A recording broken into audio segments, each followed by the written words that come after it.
한국은행이 나섰습니다. 한국은행 집값 상승 기대, 거시 건전성 정책으로 완화시켜야 한다라는 내용입니다. 좀 보시면 자, 기준금리 인하기에 지금 기준금리 인하 시기죠, 그죠? 앞에서 말씀드렸듯이 한 7개월, 8개월 만에 1%의 기준금리 인하가 나왔습니다. 3.5%에서 2.5%까지 지금 기준금리가 내려왔어요.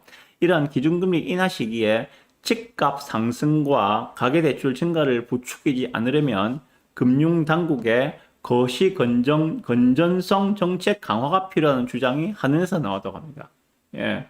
좀 말이 어려운 이야기인데, 거시 건전성 정책이라 어려운 이야기가 나왔는데, 예. 다른 게 아니고, 지금 금리는 계속 인하고 있어요. 그죠? 그러다 보니까는 집값이 꿈틀거리고 상승을 하고, 당연히 가계대출은 증가를 해 나가게 되겠죠. 예. 이렇게 하지 않으려면은, 예. 한마디로 대출 문턱을 높여라. 금리는 내려갈 수밖에 없잖아요. 지금 내려갈 수밖에 없는데, 근데 대출 금리도 그러면 따라서 내려가겠죠. 언제까지나 그 가상금리 갖다가 높게 유지해가지고, 예, 기준금리는 뭐 2.5%, 2%까지 내려갔는데 대출금리는 여전히 4%에 머문다. 이건 말이 안 되잖아요. 그죠? 그러면은 당연히 그러면은 뭐 예금금리를 올려야 되는데 그렇게 하지 않겠죠. 지금 예금금리는 2% 언더라고 보셔야 되거든요. 예금금리는 2% 언더인데 대출금리는 아직까지도 3% 후반대예요. 3% 후반대. 그만큼 가상금리가 크다는 이야기거든요. 예대금리 차가 크다는 이야기거든요. 이재명 대통령이 며칠 전에 지적을 했죠, 그죠? 예, 그 예대금리차가 너무 크다. 가상금리를 줄여라. 그래서 지금 정부 여당에서는 예, 그에 대한 법제화 움직임도 보이고 있죠. 그래서 대출금리는 내려올 거예요. 한국은행에서 하는 이야기는 그겁니다. 대출금리는 내려오는데, 가계대출도 증가하고 집값 상승으로 이어질 가능성이 높다. 그럼 어떻게 해야 되는가? 거시 건전성을 강화해라. 뭔가면은 결국 대출 문턱을 높여서 대출해주지 마라. 이 이야기라고 보시면 됩니다. 통화정책과 거시 건전성 정책 간 유기적인 정책 공조가 매우 중요하다라고 15일 날 이야기를 했다고 합니다. 그래서 제가 방금 드린 말씀이 요약해서 드린 말씀인데, 자, 주택 가격 기대 심리는 비교적 짧은 기간 변동폭이 크고 한 번 형성된 기대가 장기간 유지되는 경향을 보였다. 실제 가격 상승률을 두고 시차 상관 개수를 분석한 결과 8개월가량 선행하는 흐름이 관측되었다. 8개월가량 선행한다라고 이야기합니다.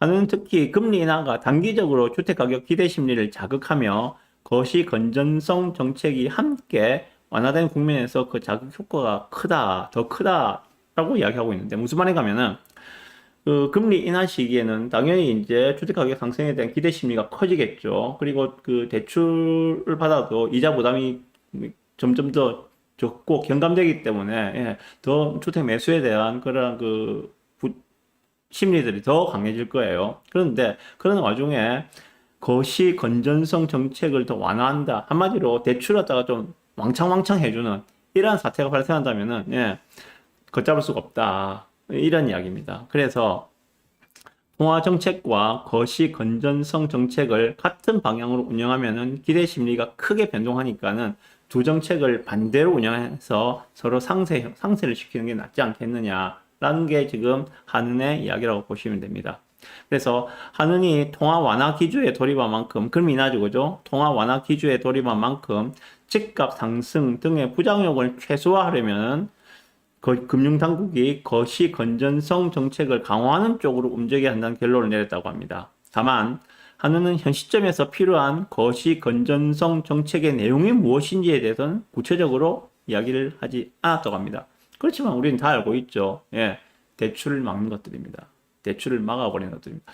그 문재인 정부 시절에 우리가 15억 이상 주택에 대해서는 대출을 10원도 안 해주는 그런 일이 있었죠. 그죠? 예.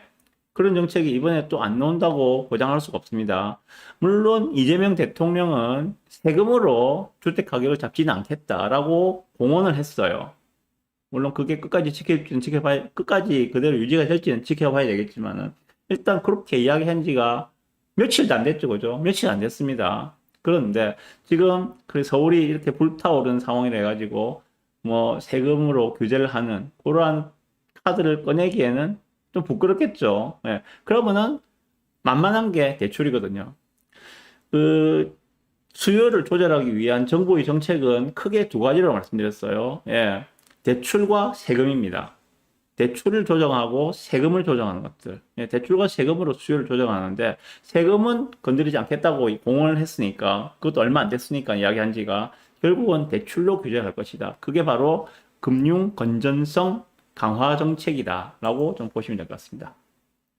그래서 기준금리는 지금 계속 인하되고 이에 따라서 대출금리도 내려오게 될 겁니다. 그래서 한국은행에서 지적한 내용은 금리 인하 시기에 거시 건전성까지 완화를 하게 되면은 집값에 기름을 붓게 되니까 거시 건전성을 강화해야 된다. 이런 내용들입니다. 그래서 결국은 금리는 낮추되 대출 한도를 줄이거나 혹은 1주택자에 대해서는 무주택자는 대출을 해주겠지만은 1주택자에 대해서는 또 대출을 막아버리는 그런 형태가 나오지 않을까라고 생각이 듭니다.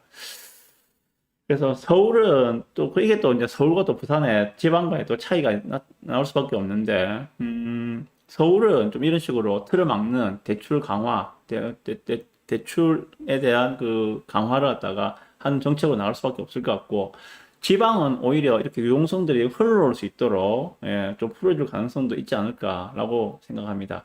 그래서 대출을 활용해서 서울 수도권에 매수를 하려는 분들은 정말 빠르게 움직이셔야 됩니다. 7월달부터는 스트레스 DSR 3단계가 이제 발동이 됩니다. 그러면 대출 한도가 더 줄어들기 때문에 이제 오늘 6월 18일이니까 만약에 서울 쪽에 대출을 통해서 매수를 하려고 고민하시는 분들은 정말 빠르게 움직이셔야 된다 생각이 들고요.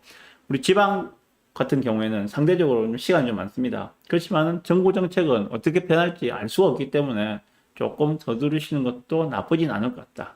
이렇게 말씀을 드려 봅니다. 네.